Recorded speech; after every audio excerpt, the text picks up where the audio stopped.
Bismillahirrahmanirrahim. Assalamualaikum warahmatullahi wabarakatuh. Selamat datang kembali di channel Adi Setiawan, dan kali ini kita akan mereview salah satu Linux legendaris. Ini adalah Kali Linux. Ya, pasti Anda sudah bisa mengetahui kalau ini adalah Kali Linux dari wallpapernya. Ya, naga hitam yang sudah sangat familiar di kalangan Linux tentunya. Tapi bisa jadi Anda masuk ke video ini karena Anda ingin belajar tentang hacking. Anda sebelumnya menggunakan sistem operasi jendela dan baru mengenal Linux. Oke, kita akan review Kali Linux 2022.1 ini seperti apa. Yang pertama, ketika Anda ingin mendownload Kali Linux, Anda bisa mengunjungi website resminya di kali.org. Kemudian Anda bisa klik download, dan di sini ada banyak pilihan download yang bisa Anda pilih, mulai dari versi bare metal, kemudian virtual machine, ARM, mobile, cloud, container, liveboot, WSL, dan build script.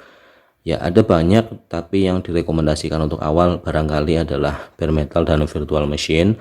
Akan tetapi di versi yang saya coba review kali ini, saya menggunakan yang versi liveboot yang tidak perlu menginstal, jadi tinggal dijalankan di VirtualBox pun bisa, dan nanti kalau dijalankan di USB pun juga siap. Nah, untuk versi Kali Linux secara umum, tidak hanya yang liveboot, itu tersedia dalam versi 64 bit untuk arsitektur komputer yang terkini, 32 bit untuk yang agak jadul barangkali, dan untuk Apple M1, spesialis Apple M1. Lalu yang saya download kali ini adalah Kali 2022.1 point release live image, ukurannya 3.5 GB, dan ini versi yang direkomendasikan untuk di-download. Akan tetapi jika Anda barangkali tidak hanya ingin mendapatkan versi yang point release biasa, tapi versi yang full secara keseluruhan, Anda bisa mendownload yang versi everything ini, di mana ukuran file ISO-nya bisa 3 kali lipatnya, sekitar 9,5 GB. Akan tetapi semua tools memang sudah tersedia. Jadi Anda yang koneksinya mungkin tidak terlalu bagus, cukup download satu kali saja, Anda bisa mendapatkan semua tools yang ada di versi Kali Linux. Itu jadi tinggal Anda pilih saja sesuai kebutuhan Anda. Ya, saya rasa versi live akan lebih aman untuk coba-coba. Kemudian kalau Anda sudah yakin menjadikan Kali Linux barangkali sebagai daily driver Anda bisa memilih menggunakan yang versi bare metal. Secara popularitas dengan landasan ya distrowatch.com, Kali Linux kali ini memiliki popularitas yang ya sebenarnya cukup bagus. Versi terbarunya sekarang ada di nomor 19 dari 100 peringkat yang dikeluarkan oleh distrowatch.com, dan di sini Anda pun sekali lagi, kalau yang baru mengenal Linux, Anda akan mengetahui secara awalnya bahwa Kali Linux ini dulunya bernama Backtrack dan menggunakan basis Debian sebagai basis pengembangannya, tapi Debian jadikan basis ditambah dengan tools untuk hacking dan semacamnya, jadilah Kali Linux. Dan di versi 2022.1 yang dirilis 14 Februari kemarin, ya di sini kita akan mendapati banyak paket yang berwarna hijau, yang artinya secara paket ini adalah paket yang terbaru. Jadi tidak akan kalah dengan keluarga Arch Linux sekalipun. Seperti itu. Kemudian secara konsumsi memori seperti apa dengan menggunakan tools NeoFetch yang sudah saya install sebelumnya. Di sini secara memori, dengan posisi saya membuka Mozilla Firefox dengan 3 buah tab terbuka, memori yang terpakai sekitar 1,3 GB, dan ketika tidak sedang menjalankan aplikasi apapun, ukurannya hanya sekitar 700-an megabyte, karena Kali Linux yang versi standar ini menggunakan desktop environment XFCE. Kemudian secara kernel ini sudah menggunakan kernel yang sudah sangat baru, kernel 5.15 tentunya, Kemudian secara package di versi live yang 3,5 GB ini ada sekitar 2500-an package DPKG, tidak ada snap atau yang lain-lain di sini. Ya, semuanya menggunakan DPKG. Kemudian shell by default menggunakan ZSH. Oke, seperti itu. Dan untuk saran pemakaian, tentu saja Anda akan lebih direkomendasikan kalau menggunakan SSD, kemudian RAM-nya paling tidak 4 GB untuk kenyamanan penggunaan. Baik, secara look and feel, ya ini adalah Kali Linux yang biasa kita kenal, barangkali sudah sering kita jumpai. Dan karena menggunakan desktop environment XFCE, tapi sedikit berbedanya dengan XFCE secara umum, di sini by default panelnya ditaruh bagian atas. Biasanya ada di bagian bawah layaknya Windows. Kemudian ya start menu ada di sebelah sini. Kemudian untuk minimize dan restore tampilan yang ada di layarnya, akses untuk file manager, kemudian text editor sudah jadi ya shortcut wajib di sini, Firefox. Lalu terminal emulator ada 3, terminal emulator biasa, root terminal emulator, dan PowerShell bisa langsung diakses dari sini. Karena Kali Linux secara umum pemakaiannya menggunakan command line, toolsnya akan menggunakan command line. Kemudian di sini Anda bisa berganti ke virtual desktop 1, 2, 3 atau 4, bisa diklik, bisa juga dengan menggunakan Ctrl Alt panah kanan atau kiri. Lalu di sini ya untuk meminimais aplikasi. Kemudian ada ya monitor CPU grab di sini. Bisa kita remove juga kalau tidak suka, karena tampilannya ya akan terlalu update seperti ini. Lalu ada ya kumpulan-kumpulan icon untuk mengakses jaringan, volume, notifikasi, dan sebagainya. Oke, ini dari panel atasnya. Kemudian di desktop ini hampir sama dengan XFCE secara umum. Secara paket software di file ISO live yang 3,5 GB ini, apa saja yang akan kita dapatkan? Mari kita coba cek secara perlahan-lahan. Karena menggunakan XFCE, di sini di menu setting tentu saja akan ada banyak setting yang umum kita jumpai di Linux yang menggunakan desktop environment XFCE. Dari setting manager, ya ini appearance, clipboard, dan sebagainya. Control centernya ada di sini.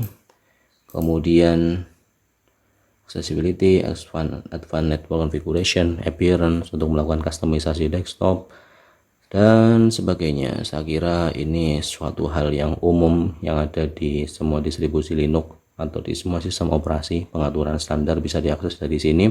Kemudian dari sisi usual application, aksesoris, application finder, bulk rename, catfish, cherry tree, clipboard manager, Ngrampa, file manager, Florence, Mate, mousepad, kemudian emulator, sensor viewer, task manager, text editor lagi, kemudian ada theme.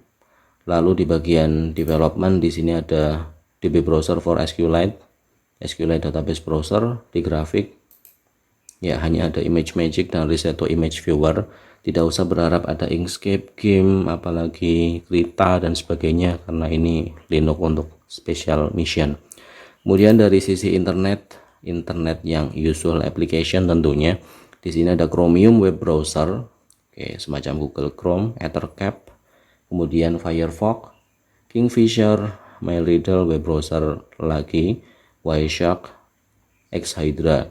Di sisi multimedia ya sudah ada Parallel Media Player, lumayan meskipun ya VLC belum ada, tapi tentu bisa Anda tambahkan secara manual. Office, jangan berharap ada Office Suite di sini. Di sini hanya ada Atrial Document Viewer, PDF reader biasa. Kemudian di other ada Faraday Stop, kali HDPI, kali undercover mode. Di sistem di sini ada ya pengaturan sistem yang hampir sama dengan setting yang tadi. Kemudian paket wajib yang ada di Kali Linux tentu saja adalah paket-paket software yang ditujukan untuk keperluan hacking, cyber security, dan semacamnya. Di sini sudah terbagi dalam 13 kategori dan ada 42 ini hanya link saja sepertinya. Exploit database ya ini dokumentasi.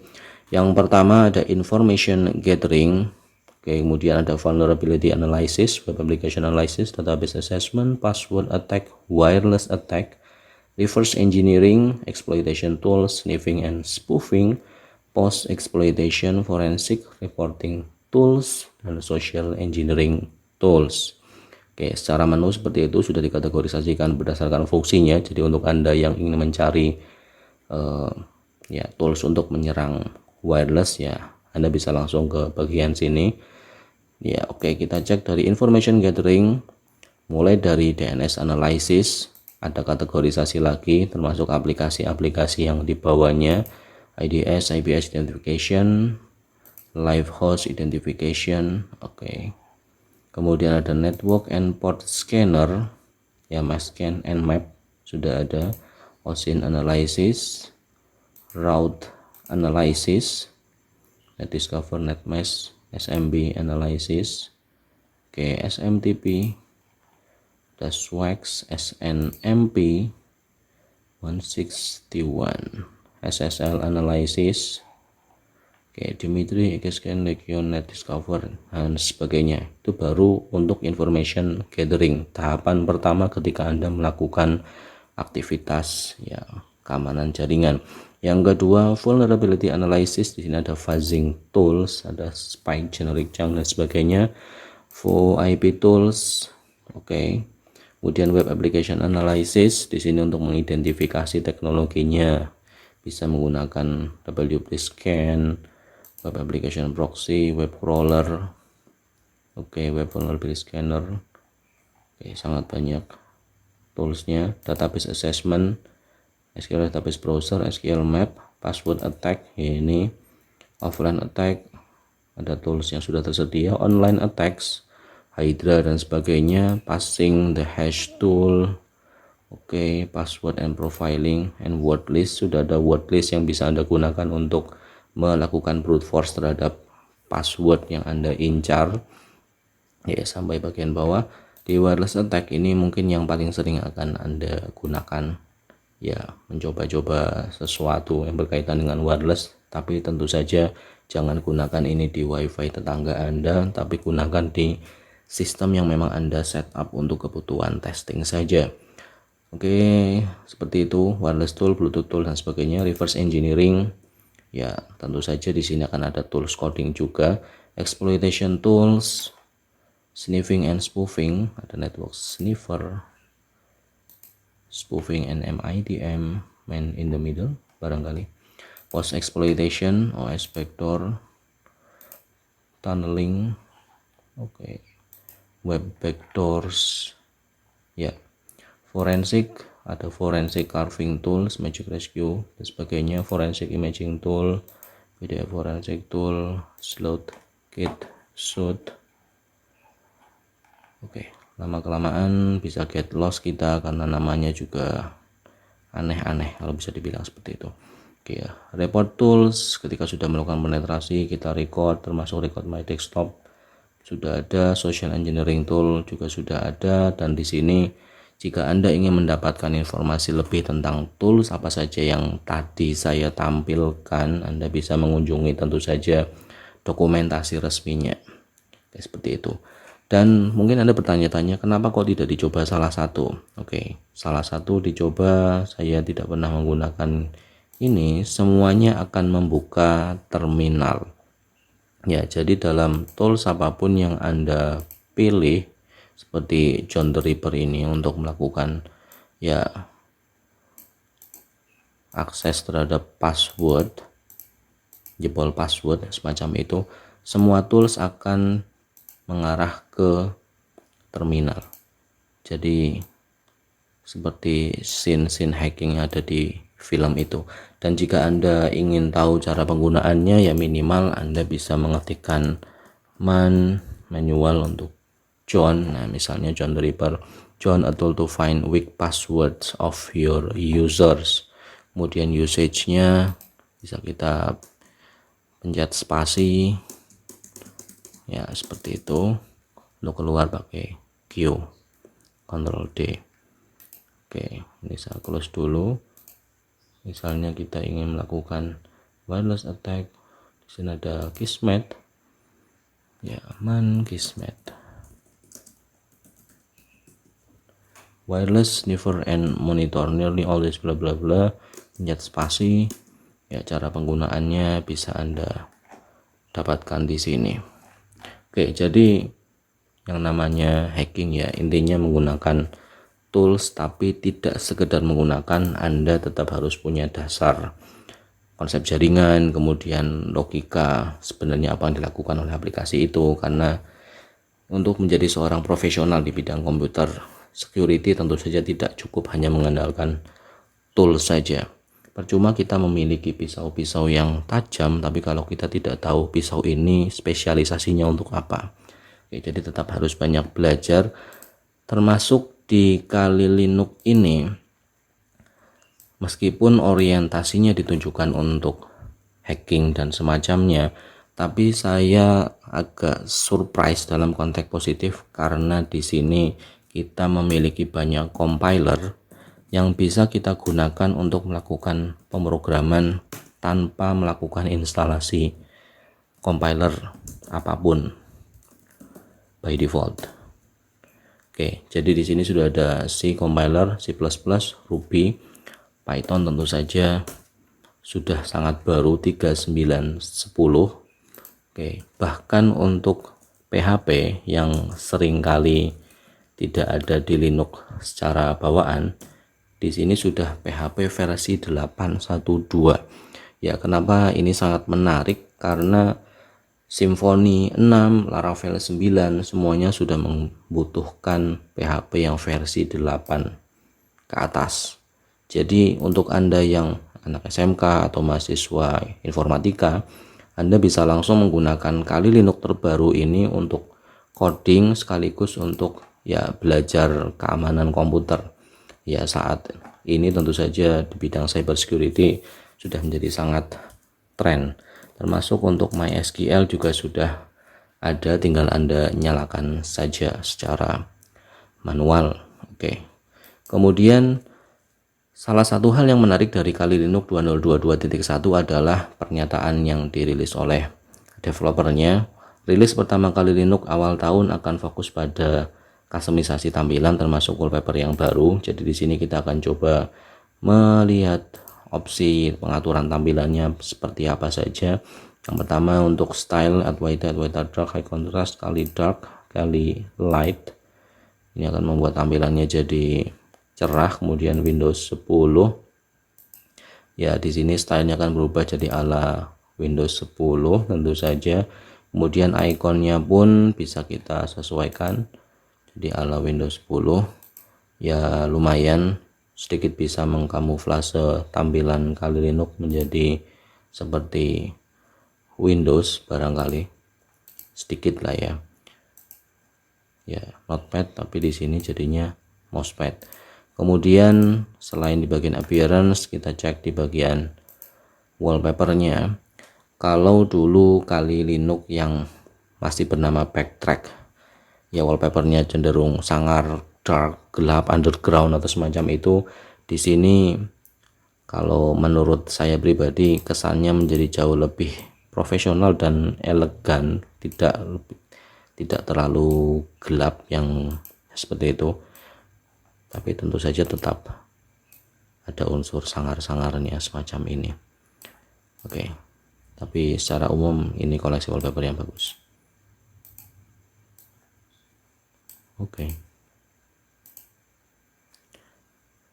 Ya, ini secara kustomisasi. Kemudian untuk melakukan instalasi Kali Linux ini ke sistem komputer Anda, ya berarti Anda harus mendownload yang versi bare metal yang memang ditujukan untuk diinstal, ya installer yang offline. Kemudian saran saya kalau Anda sedang mendapatkan koneksi internet yang bagus, Anda bisa menginstal yang everything 9,5 GB sekaligus. Dan untuk menginstalnya ya bisa dikatakan cukup mudah karena menggunakan installer ala Debian. Jadi prinsipnya akan sama seperti Anda menginstal Debian Linux atau keluarganya. Di sini karena saya menggunakan yang versi live, jadi ya saya tidak akan menemukan instalasinya untuk di video kali ini. Dan secara umum Kali Linux ini sangat layak untuk Anda coba, terutama untuk Anda yang barangkali baru mau terjun ke dunia Linux. Anda selama ini menggunakan Windows, ingin mengenal Linux seperti apa, Kali Linux bisa menjadi pilihan pertama yang Anda coba. Karena Anda mencoba Kali Linux, teman Anda akan bilang, mau belajar hacking. Ya, oke, belajar hacking bisa, belajar coding pun sangat bisa. Lalu apakah ini cocok untuk keperluan sehari-hari, untuk multimedia dan sebagainya?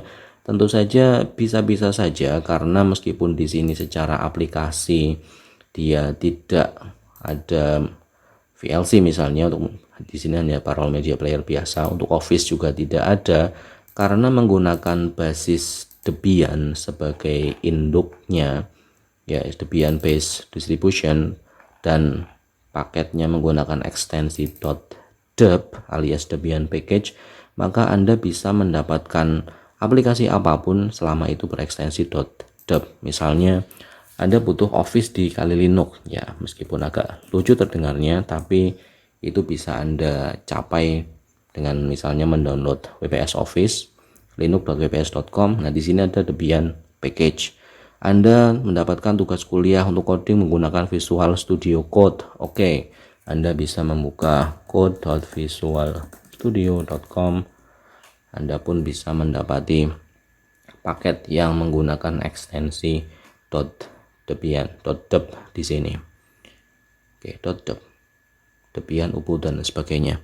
Jadi tidak ada masalah kalau Anda memang ingin totalitas dalam belajar Linux. Kali Linux bisa menjadi pilihan terbaik untuk Anda coba. Oke, seperti itu saja review saya tentang Kali Linux 2022.1. Semoga bisa meningkatkan optimisme Anda, ya, meningkatkan semangat Anda untuk mempelajari Linux, terutama di bidang keamanan jaringan. Dan terakhir pesan saya, tentu saja ketika Anda ingin melakukan uji coba terhadap tools yang ada di sini, tetap gunakan sistem yang Anda setup sendiri, jangan gunakan sistemnya tetangga. Oke, terima kasih atas perhatian yang diberikan. Kurang lebihnya mohon maaf saya di video ini. Assalamualaikum warahmatullahi wabarakatuh.